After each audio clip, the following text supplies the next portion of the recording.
Hey everybody, this is Brittany here from Surfing Waves of Light, and it is such a pleasure to see you all. Today I am broadcasting to you from my room in a towel as I've just gotten out of the shower. It's quite a big towel.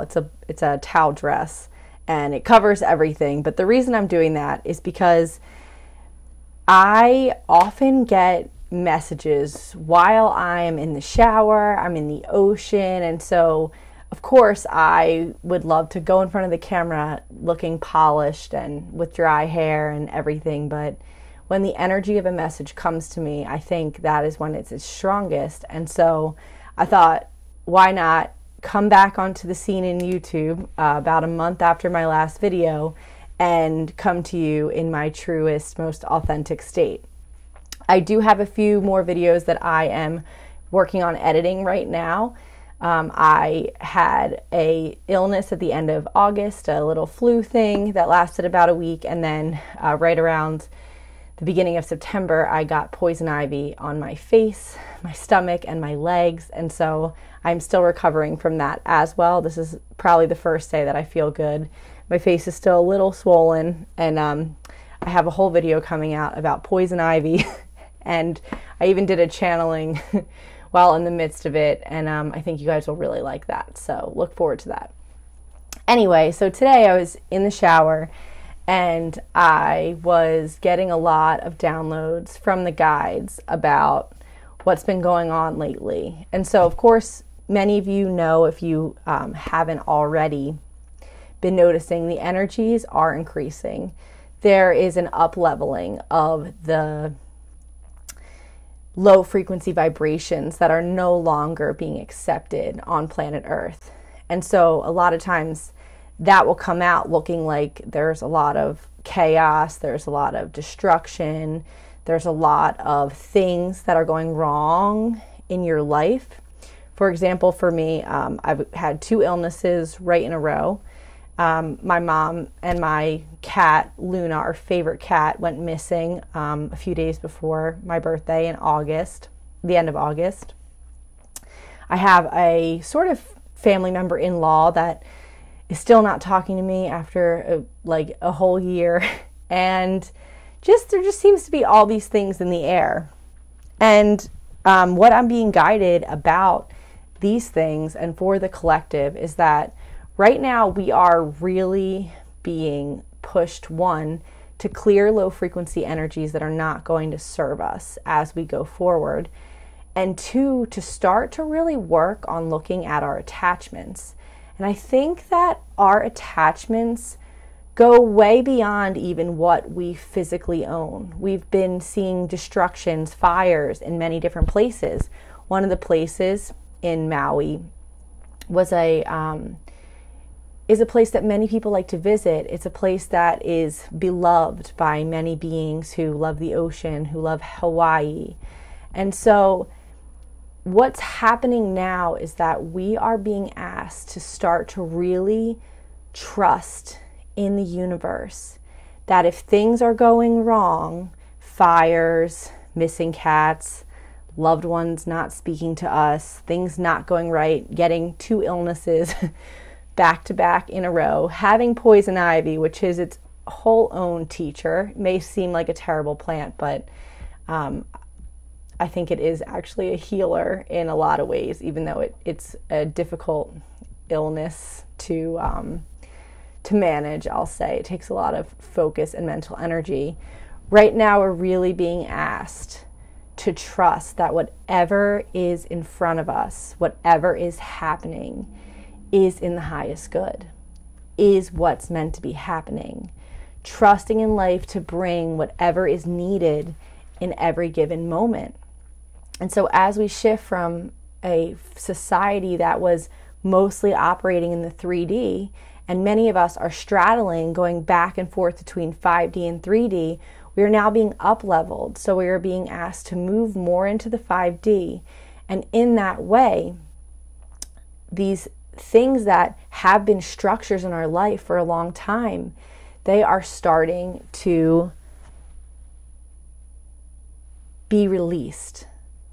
And so I think sometimes, even for those of us who are intentioning to operate in the 5D, there's a lot of 3D physical concepts, emotional and mental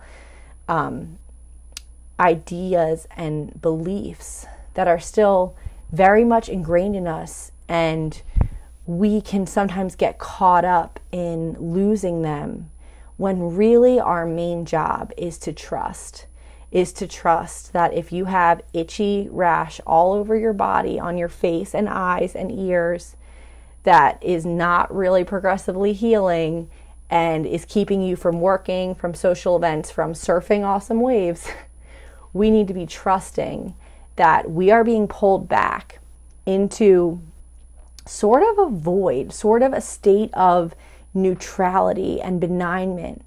Because if we can pull back from everything and sit in that neutral position and not be too attached to anything and trust that we don't know what's best for us, as we pull back into that neutral space, I'm calling it the void, then we can allow these events that are unfolding to unfold and continue to maintain our peace, which as light workers, as beings connected to the highest good, our job really is to maintain this neutrality. Now, of course, we are going to have moments of upset. We are going to have emotions that come. When Luna went missing, our cat, I was very sad about it. I spent about a full day crying between 2 different days around her going missing. She's our favorite cat. She follows us around. I thought that she was dead, but it turns out she's not. She just doesn't want to come home, which is somehow better and worse. I don't live with her currently, but basically when that all happened, I needed to process the emotions, the grief, the human aspect of myself. But from there, we really can, once we've let those emotions go, once we've seen it, we've observed it, right? Let those emotions come up. Let yourself feel, not being too attached to them, feeling what you need to feel. And then once that energy has dissipated through crying, through journaling, however you release emotions, then coming back to this neutral place and coming back to the thought, to the belief, to the idea, which is true, which is the only truth of this universe, that what is happening is what is in the highest good and what is meant to be happening. And so generally, chaos may be ensuing, whether on the global scale or more micro, in the microcosm of your life. And watching these events unravel from a neutral position empowers you to be able to see the silver linings, to see the possibilities. And as light workers, as beings that came here to create the 5D, our job is not to stay for long periods of time in the low density, in the upset, in the, oh no, these fires shouldn't happen. Oh no, this cat shouldn't have gone missing. Oh no, I shouldn't have poison ivy. Or no, oh no, this family member should be talking to me by now. Our job is to sit back and look at the magic that is occurring through these circumstances. Look at the awareness that is being brought to beings that are involved in these situations. Allowing yourself to be human, but ultimately settling in at this neutral place. Because truly, as the 3D unravels, this is what it looks like. It looks chaotic. It feels like things are going wrong. And yet we are so accustomed to a lifestyle, to a rhythm, to a schedule, to these work, the way we work, the way we are, the way society flows, the way our days flow, our family cultures, our community cultures. We're so accustomed to this flow because it has been our state, that now we are really needing to embody these belief systems so that we don't get caught up in the tornadoes. For our job isn't to get caught up in the chaos. Our job is to be in the peace and hold the peace as the unraveling happens. It's almost as if Earth was unraveling without light workers, without grounded spiritual souls, extraterrestrial incarnates, non-physical beings being here in bodies or not to ground the energy in, then the unraveling of the planet could have had infinite destructive timelines, as are often being purported on YouTube and other channels, of the end of the world, of destruction, chaos, floods, fires, all these things. But what I'm feeling is that because we all agreed to incarnate here, and because even beings who have been on earth for a long time and are becoming into the recognition of their spiritual selves and can become light workers, even if that wasn't their initial destiny, as we hold the peace, we automatically push off any low frequency timelines, because our peace creates peace. Our perspective creates that timeline, that perspective. So when I look at the Maui fires and I look at Luna missing and not coming home, and I look at this family member and this poison ivy that has been on my mind, and I just hold it in neutrality and I sprinkle the magic and I wait for it to be shown to me.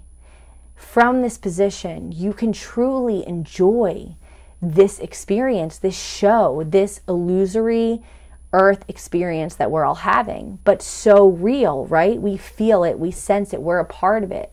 And because we're so a part of it, the gains we get from this transition is astronomical.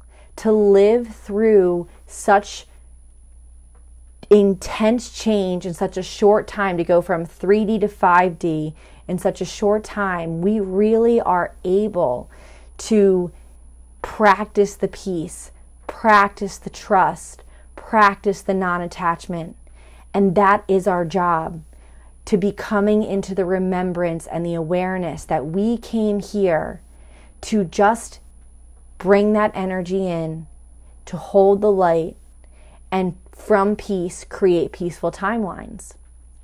If 10 beings paddled out in 10-foot surf and a massive set of waves started to come that were bigger than 10 foot. There's often, when you have surfing, especially with bigger waves, a lot of times what will happen is you'll have, maybe the swell would be 8 to 10 foot typically. And then you'll often have this set waves. And the set waves are often bigger than the 8 to 10 foot waves, and they break farther out in the ocean. So they can often catch surfers by surprise, because you may be sitting in a spot where you think you're safe, and then the set wave comes and you either need to paddle out really far to try to get in front of it before it breaks on you. Imagine like a 12-foot wave breaking on you. Not ideal, not ideal. Or you need to, paddle in and let it break, and then kind of just deal with the, that energy after it's already exploded, ideally. But if there's a bunch of surfers out and a huge set wave comes, and all 10 of those surfers panic and realize they're not going to get out there in time and are afraid that 4 14-foot waves are about to crash on them and could kill them, then in that dimensional experience, there could be a greater chance that chaos would ensue. Maybe someone would get injured, or someone would get lost, or someone wouldn't be able to manage that energy.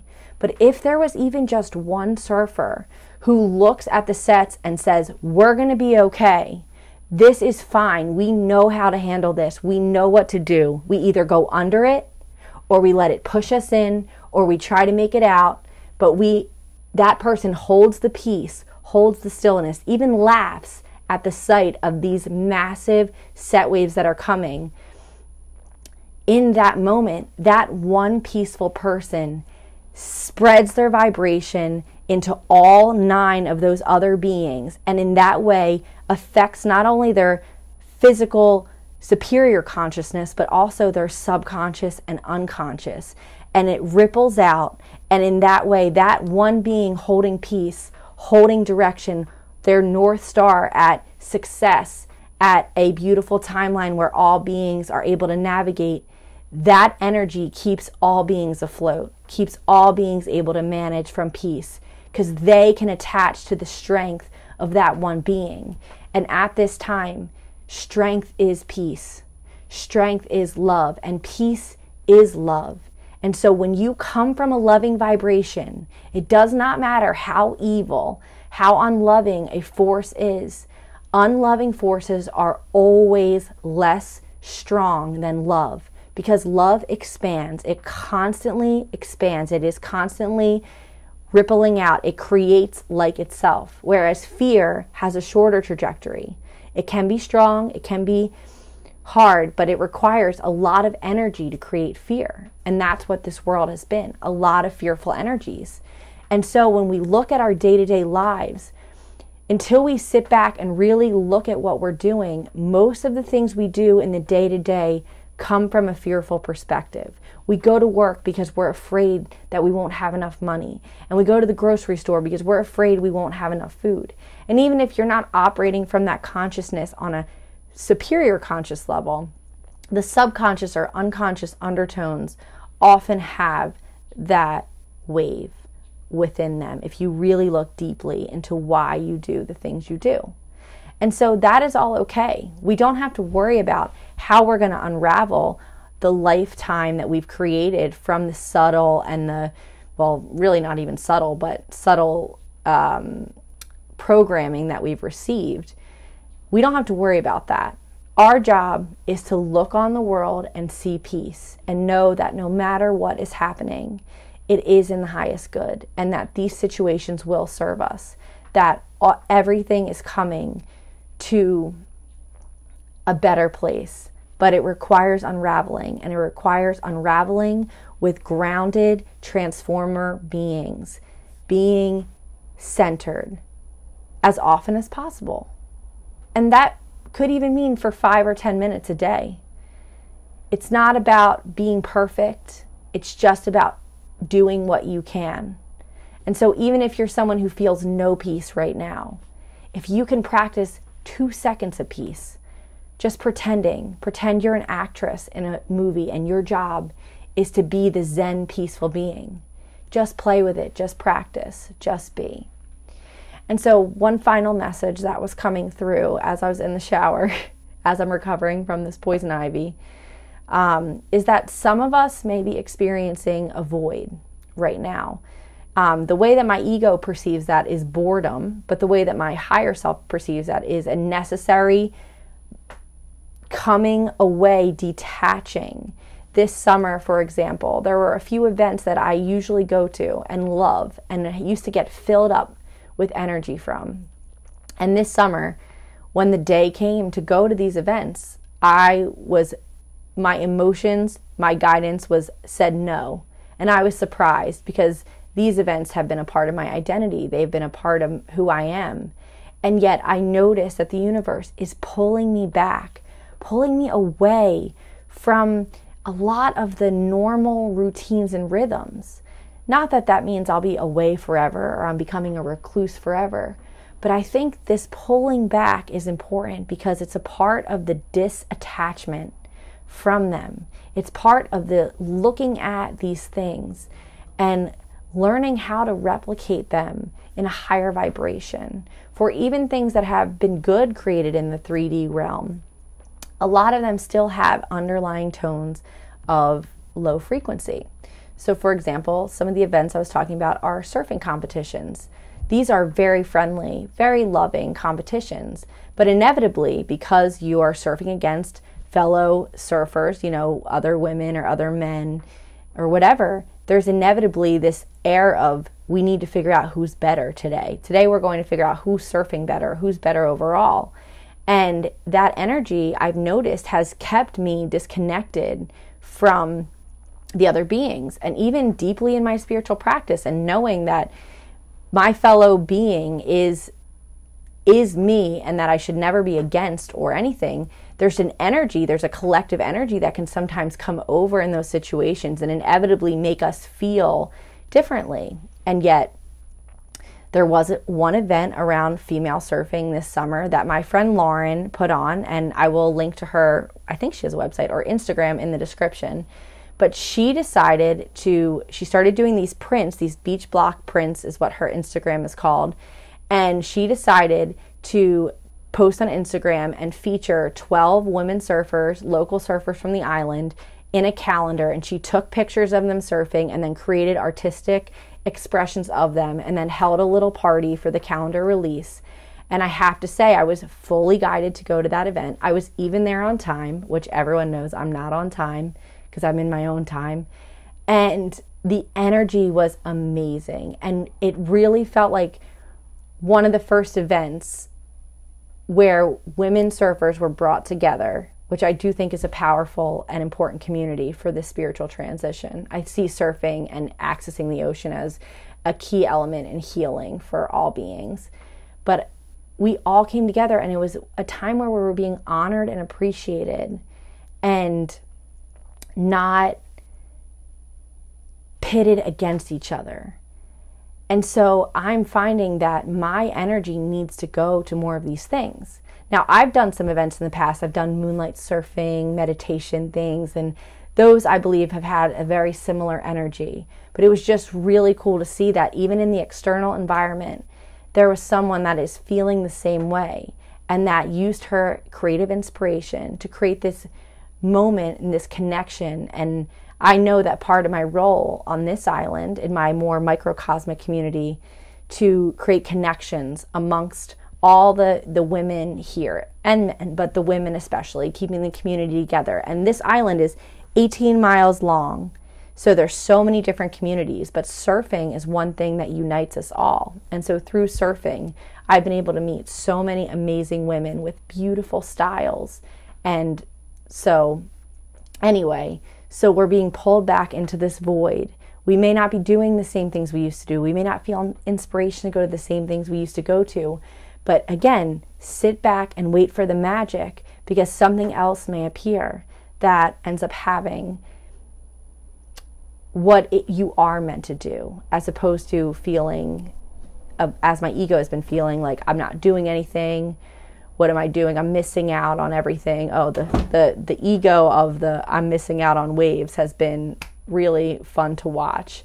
And so just watch yourself. When I had poison ivy, I was super vulnerable, super raw, and I got to see lots of low frequency emotions coming to the surface. And it's not always fun, but truly it's a gift. So just to summarize, we're being pulled into the void. We might feel bored or unattached, or what are we doing here? Because we are unattaching. We need to unattach so the universe can show us what is coming into creation, and also following our own inspired creation when we have it. And now is the time to practice trust, because as these energies rise, things are going to unravel. We stay grounded, we connect to the energy, to the peace, and we practice trust. So that was the message that I got in the shower today. Thank you for listening to me in my towel. And I'll just end this video by showing the beautiful creation that my friend Lauren made of me surfing. I have very strong connections to the moon. And this is the Sea Sisters calendar. It's actually right behind me. You can see it on my bulletin board right there. And yeah, I just thought it was such a beautiful thing to make people feel honored and loved. And I certainly did. So thank you, Lauren. And thank you, guides and teachers. I was going to channel, but I am being called more to speak as myself and just bring through the messages with my eyes open, and know that the Arcturians, Saint Germain, and all the guides and teachers, the light, the love, the peace, the joy are always with me and speaking through me whenever I'm in a grounded and loving state. So thank you for listening to this video. I appreciate all of you who are following my YouTube channel. 299 subscribers today. I'm so stoked. Thank you so much. I love you guys all so very much, and I hope that these videos bring you whatever you need. Love, light, and joy to you. Bye for now.